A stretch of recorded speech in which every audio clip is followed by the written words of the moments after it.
Mesdames, Messieurs, bonjour et bienvenue sur CCTV Français pour cette nouvelle édition du journal. À la une, 61 personnes ont été arrêtées dans le quartier de Mongkok à Hong Kong après des affrontements avec la police dans lesquels ont été blessés plusieurs dizaines de personnes, dont 48 policiers. Parmi les personnes arrêtées figurent 52 hommes et 9 femmes âgés de 15 à 70 ans. Les violences ont duré de lundi soir à mardi matin après que les autorités ont dégagé la rue de vendeurs illégaux. Plusieurs centaines de personnes ont affronté la police, jetant des pavés et des pierres. La police dit avoir été obligée de tirer des coups de semonce et du gaz au poivre pour venir en aide à ses troupes. Le chef de l'exécutif de Hong Kong, Leung Chun-ying, a condamné le comportement violent des émeutiers et exprimé son soutien à la police pour ses efforts de restauration de l'ordre. L'utilisation d'armes à feu lors des émeutes était au centre des débats. Le patron de la police de Hong Kong a défendu les actions de l'auteur des tirs, expliquant que les émeutiers s'en prenaient à un policier blessé et que cette intervention de la police était conforme à la loi sur l'usage de la force. Tout le monde a vu ce qu'ils ont fait sur les lieux des manifestations. Les manifestants sont devenus des émeutiers. Ils ont essayé de mettre le feu à des véhicules de police. Ils ont attaqué la police en lançant des pierres. Quelqu'un aurait pu mourir s'il avait été touché par une brique sur la tête. Les recherches continuent pour retrouver les quelques 100 personnes toujours portées disparues après l'effondrement d'un bâtiment suite au tremblement de terre survenu samedi dernier dans le sud de l'île de Taïwan. Les engins d'excavation s'activent toujours à déblayer le site de l'effondrement de l'édifice à 16 étages situé dans la ville de Tainan. Le bilan du tremblement de terre d'une magnitude de 6,7 qui a frappé l'île il y a maintenant 5 jours atteint pour le moment 43 morts. Plus d'une centaine de personnes seraient encore prises au piège sous les décombres et la plupart se situeraient au rez-de-chaussée du bâtiment. Un survivant potentiel ayant cogné à 3 reprises sur un mur au 14e étage de l'édifice mardi dans la soirée a finalement pu être secouru. Pour le moment, 3 personnes, dont le constructeur du bâtiment et un architecte, ont été arrêtées pour être interrogées. Le procureur général a déclaré que les poutres et les piliers du 5e étage de la façade est du bâtiment ne contenaient pas suffisamment de barres de fer et étaient plus minces que la norme requise pour supporter le poids de la structure d'un tel édifice. Les opérations de secours continuent dans la ville de Tainan alors que l'espoir de retrouver d'autres survivants s'amenuise d'heure en heure. Désormais, les efforts se concentrent davantage sur les opérations de déblaiement du site et sur la recherche des constructeurs qui semblent être les principaux responsables de l'effondrement du bâtiment lors du séisme. Sur le site principal des décombres, les opérations de déblaiement ont commencé. Les monticules de terre et de poussière collectés à la suite de l'effondrement du bâtiment sont peu à peu dégagés du site de la catastrophe. Les engins d'excavation sont actuellement en pleine action, afin d'ouvrir la voie aux camions venant charger les débris de béton et d'acier.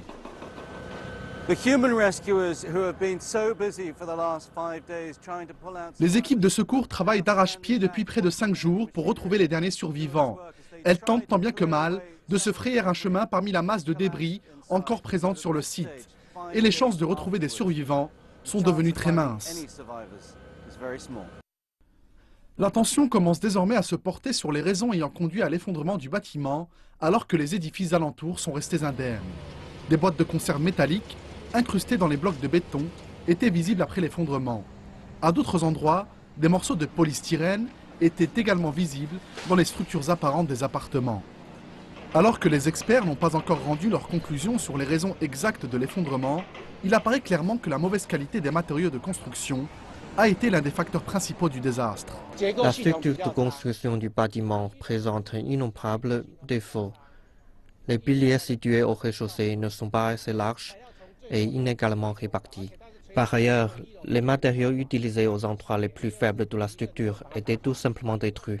Ainsi, après un tremblement de terre accompagné par des secousses verticales de cette ampleur, le rez-de-chaussée a peu à peu céder sous les poids de la structure. Lors de la seconde réplique, l'effondrement total était inéluctable. L'entreprise de construction a fait faillite depuis bien longtemps, mais les autorités taïwanaises ont tout de même arrêté et mis en détention l'ancien propriétaire de l'entreprise ainsi que 2 de ses associés pour négligence et homicide involontaire. Sur la façade est du bâtiment Weiguan, le nombre et la longueur des câbles de fer étaient insuffisants et les câbles contigus n'ont pas été séparés comme cela aurait dû être fait. Il paraît donc clairement que l'édifice présentait de nombreux défauts de construction. Avec de nombreuses personnes toujours portées disparues, le nombre total de morts suite à la catastrophe devrait malheureusement dépasser la centaine de personnes. Les autorités taïwanaises affirment toujours poursuivre les opérations de recherche et de secours. Mais 5 jours après l'effondrement, les chances de retrouver des survivants s'amenuisent toujours plus. Et la prière reste l'ultime moyen de garder l'espoir.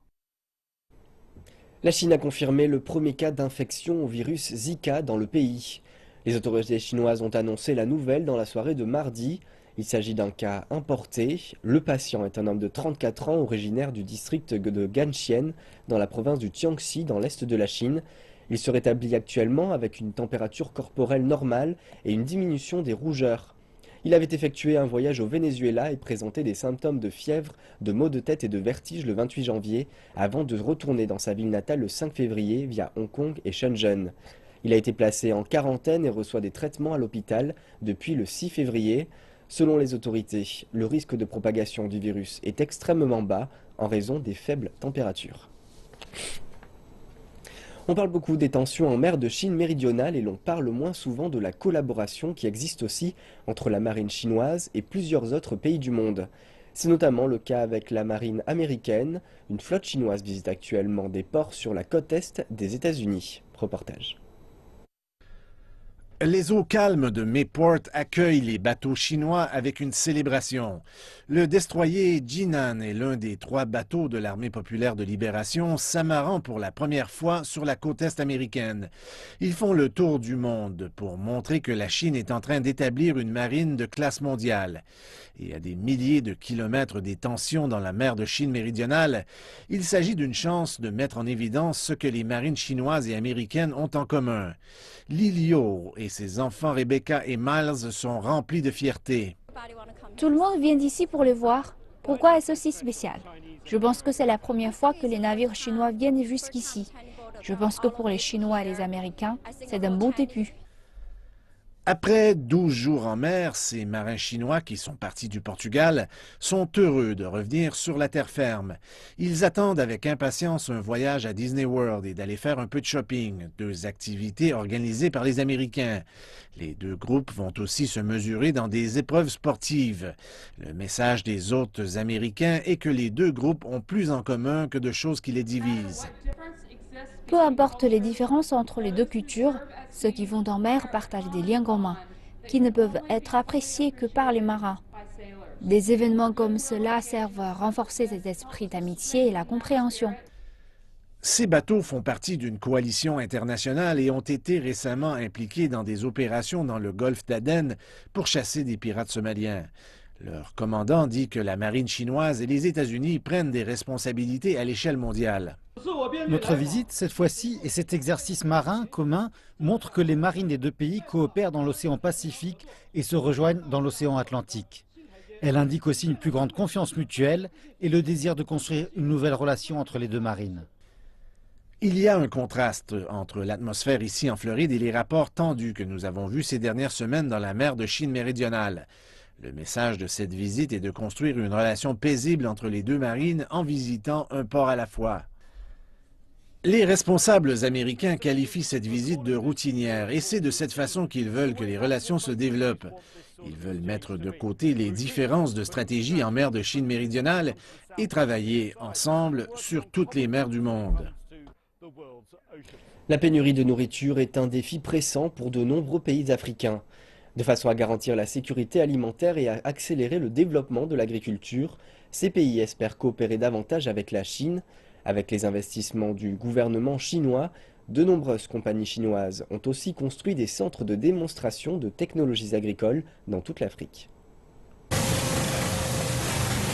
Fin septembre, le début des récoltes en Zambie. Migwa Ibru Jato est occupé dans la ferme de John Kane Estates, la plus grande compagnie agricole chinoise de Zambie. Après des années de dur labeur, Mingwa a été promu technicien supérieur et manager d'atelier. Et l'entreprise lui a même construit une maison. Il dit que cet emploi a changé sa vie, particulièrement celle de ses enfants. Mes 3 filles, les écoles où elles vont se trouvent à Chizamba, certaines des meilleures de Zambie. Alors, si je n'étais pas venu ici, elles n'auraient pas pu aller dans ces écoles. Elles y sont parce que nous sommes ici. Chaque année, l'entreprise envoie plusieurs techniciens se former en Chine.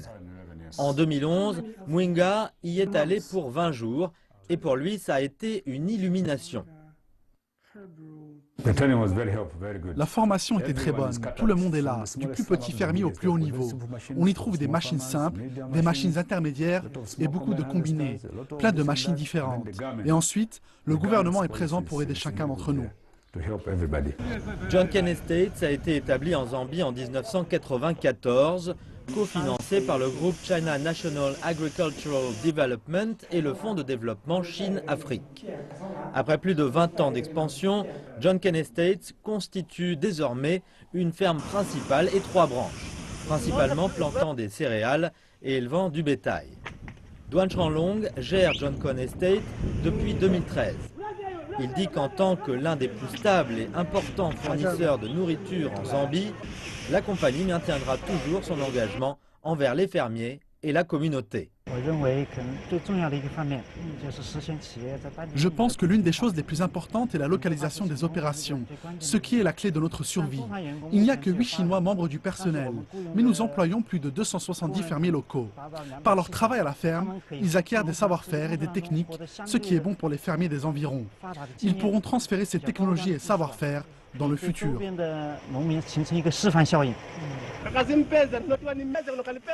Duan Chanlong dit que John Ken Estates a créé plus de 3300 emplois en Zambie depuis qu'il a été créé. Et la production y est très élevée. Il y a 100 000 naissances par an, 50 000 œufs par jour. La compagnie produit aussi plus de 4 000 tonnes de céréales pour le marché de Lusaka chaque année, ce qui compte pour 8% de la production annuelle.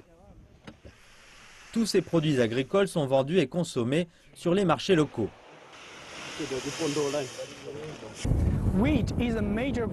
Le blé constitue la plus grande production de cette ferme.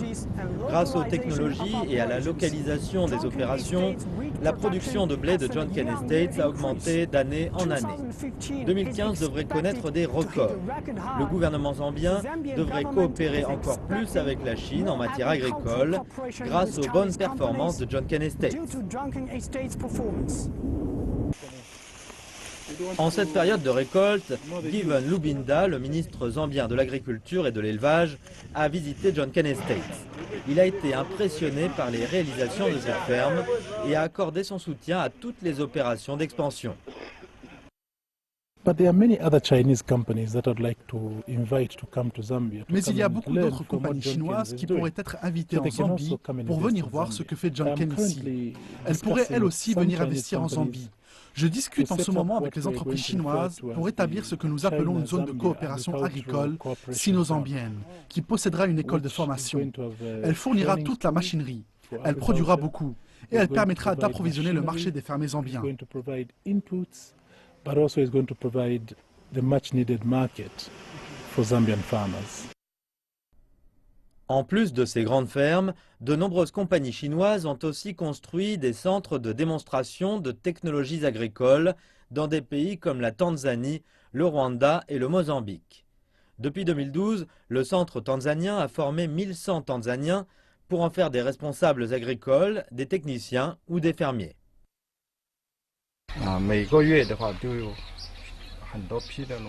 Chaque mois, de nouveaux fermiers viennent dans notre centre pour apprendre. Nous leur présentons les technologies avancées et nos dernières semences et les façons de les faire pousser. Les fermiers sont très heureux de voir ça et ils espèrent rapporter ces graines chez eux pour les cultiver. La coopération entre la Chine et l'Afrique en matière d'agriculture est de plus en plus profonde et large d'année en année. Duan Chanlong dit que beaucoup de Zambiens avec lesquels il travaille veulent avoir leur propre ferme. Il espère que les fermiers de John Ken Estates pourront faire usage de leur savoir-faire acquis ici pour réaliser leurs rêves. Et pour la seconde partie de ce journal, nous accueillons Raïssa Girondin. Bonjour Raïssa. Bonjour Jonathan. Alors de quoi parle-t-on aujourd'hui dans Aujourd'hui la Chine? On va débuter avec les célébrations du Nouvel An chinois. Aujourd'hui marque la 3e journée du calendrier lunaire. Après 2 jours de festivités en famille, les célébrations descendent dans les rues. De nombreuses personnes viennent assister à une variété d'activités folkloriques.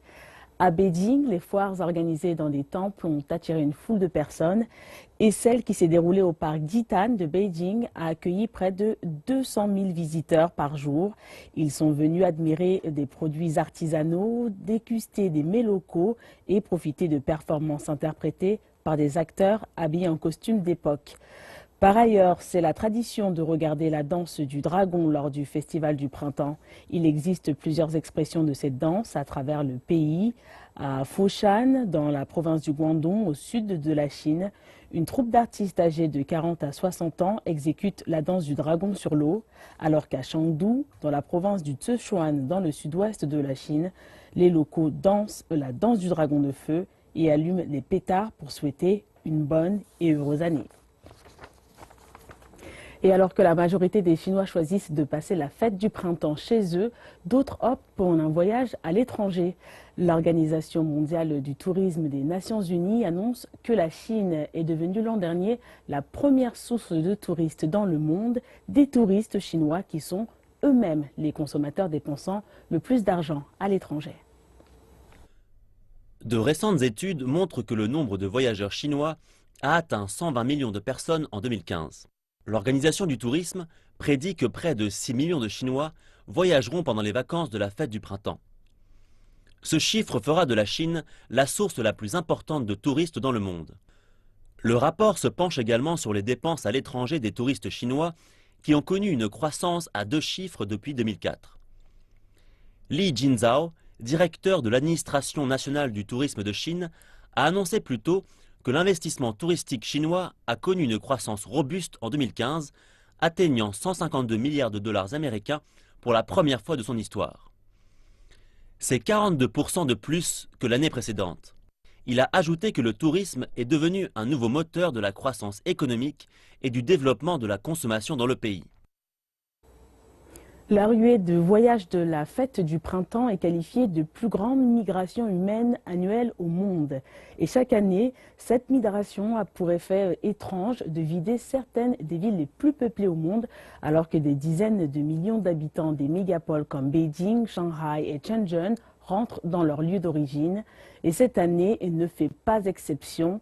Selon les analyses de données du géant de l'Internet chinois Tencent, environ 4 habitants de Beijing sur 10 ont quitté la ville et l'impact est à double tranchant. Construire une ville prend des années et des décennies, mais ne demande que quelques jours à vider. Les célébrations du plus grand congé annuel chinois ont vidé les plus grandes villes du pays.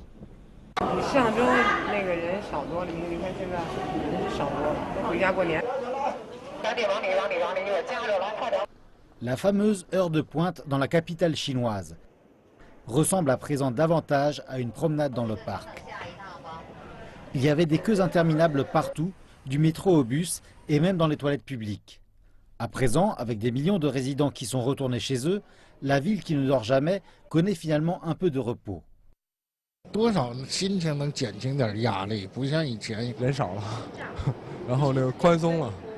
Au cours des années, les résidents non originaires de Beijing sont devenus une part inséparable de l'économie de la ville.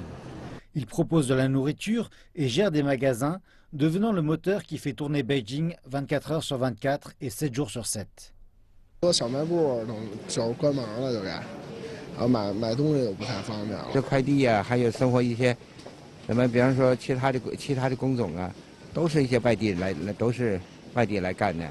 Mais il y a aussi ceux qui ont décidé de rester et de fêter dans la ville qu'ils ont élue comme leur nouveau domicile.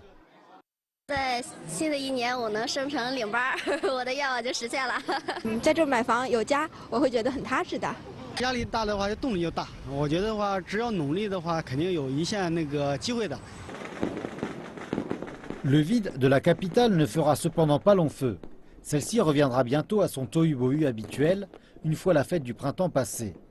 De même que les cœurs et les rêves de ceux qui espèrent pouvoir appeler un jour cette ville la leur. Certains des quartiers chinois les plus connus dans le monde se trouvent à New York ou à San Francisco, mais l'un des plus anciens se trouve à Manille, la capitale des Philippines. Reportage au plus près du patrimoine sino-philippin. Le Chinatown de Manille est comme vous l'imaginez, vivant, chaotique et coloré. Pendant la période du Nouvel An chinois, le quartier est encore plus animé. Quel meilleur moment pour découvrir le cœur de la communauté sino-philippine. Nous voici lors d'une promenade gastronomique à Chinatown. J'ai passé une partie de mon enfance dans le voisinage. J'ai été baptisé dans cette église. Mais il y a bien davantage à apprendre sur ce quartier. Alors, allons nous promener et nous régaler. Cela commence à l'hôtel le plus moderne de ce qui est ironiquement le plus vieux Chinatown du monde. Dans les années 1600, on disait que pour chaque conquistador qui arrivait à Manille, 20 immigrants chinois s'y installaient. Le Chinatown de Manille est en fait plein de contrastes. S'y rencontrent l'Est et l'Ouest, s'y heurtent l'ancien et le moderne. Il y a plusieurs époques de l'histoire dans ces bâtiments, dans ces rues. La communauté d'immigrés a fait de ce quartier de Manille un lieu qui leur est familier, mais en même temps qui est adapté aux traditions locales non chinoises. Des restaurants les mieux établis du quartier au petit nouveau du secteur de la restauration, le circuit touristique de Ivan Mandi donne littéralement aux visiteurs le goût du Chinatown de Manille. Les rouleaux de printemps de ce restaurant sont à la mode du Fujian, mais la sauce à l'ail et au vinaigre, elle, est philippine. Presque aussi bons que ceux de ma grand-mère. Les raviolis chinois de ce magasin sont, eux, authentiques. Le propriétaire est en fait un immigré chinois de Shenyang, de première génération.